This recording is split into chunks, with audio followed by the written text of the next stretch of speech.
Traffic jam ಬೆಂಗಳೂರಿನ ಯಾವುದೇ ರಸ್ತೆಗೆ ಹೋದ್ರೂ ಕಾಣೋದು ಇದೇ ದೃಶ್ಯ. ಅದರಲ್ಲೂ ಹೆಬ್ಬಾಳ ಜಂಕ್ಷನ್ನಲ್ಲಿ ಟ್ರಾಫಿಕ್ ಜಾಮ್ ತುಸು ಹೆಚ್ಚೇ ಇರುತ್ತೆ. ಇದೇ ಮಾರ್ಗದಲ್ಲಿ ಸರಾಗ ಸಂಚಾರಕ್ಕೆ ಪ್ಲಾನ್ ರೂಪಿಸಿರೋ ಡಿಸಿಎಂ ಇಂದು ಮಹತ್ವದ ಸಭೆ ನಡೆಸಿದ್ರು.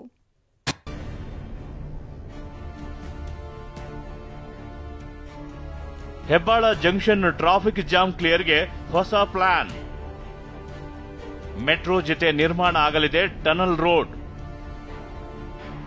ಬೆಂಗಳೂರಿನ ಟ್ರಾಫಿಕ್ ಜಾಮ್ ಮುಕ್ತಿಗೆ ಟನಲ್ ರೋಡ್ ಮಾತ್ರವೇ ಪರಿಹಾರ ಅಂತ ಹೇಳಿರುವ ಡಿಸಿಎಂ ಹಾಗೂ ಬೆಂಗಳೂರು ಅಭಿವೃದ್ಧಿ ಸಚಿವ ಡಿಕೆ ಶಿವಕುಮಾರ್ ಟನಲ್ ರೋಡ್ ಸಂಬಂಧ ಇಂದು ಅಧಿಕಾರಿಗಳ ಜೊತೆ ಮಹತ್ವದ ಸಭೆ ನಡೆಸಿದ್ರು.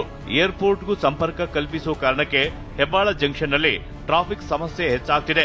ಹೀಗಾಗಿ ಅಲ್ಲಿ ಈಗಾಗಲೇ ಮೆಟ್ರೋ ರೈಲು ಮಾರ್ಗ ಆಗ್ತಿದೆ. ಇದರ ಜೊತೆ ಟನಲ್ ರೋಡ್ ನಿರ್ಮಾಣಕ್ಕೂ ಪ್ಲಾನ್ ಮಾಡಲಾಗಿದ್ದು, ಖಾಸಗಿ ಹಾಗೂ ಸೇನೆಯ ಭೂಮಿ ವಶಪಡಿಸಿಕೊಳ್ಳುವ ಬಗ್ಗೆ ಇಂದಿನ ಸಭೆಯಲ್ಲಿ ಚರ್ಚೆ ಆಗಿದೆ.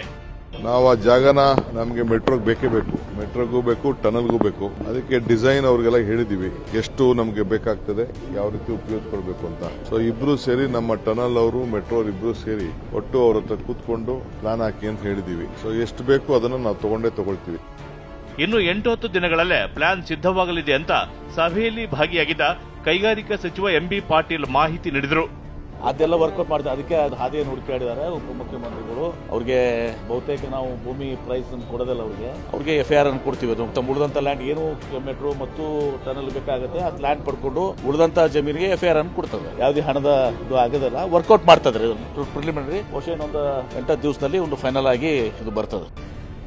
ಬಿಜೆಪಿ ವಿರೋಧದ ನಡುವೆ 1 ಕಿಲೋಮೀಟರ್ಗೆ 450 ಕೋಟಿ ವೆಚ್ಚದಂತೆ ಟನಲ್ ರಸ್ತೆ ನಿರ್ಮಾಣಕ್ಕೆ ಮುಂದಾಗಿರುವ ಡಿಸಿಎಂ ಇಂದು ಮಹತ್ವದ ಸಭೆ ನಡೆಸಿ ಪ್ಲಾನ್ ಸಿದ್ಧಪಡಿಸುವಂತೆ ಅಧಿಕಾರಿಗಳಿಗೆ ಖಡಕ್ ಸಂದೇಶ ಕೊಟ್ಟಿದ್ದಾರೆ. ಈರಣ್ಣ ಬಸವ, ಟಿವಿ9 ಬೆಂಗಳೂರು.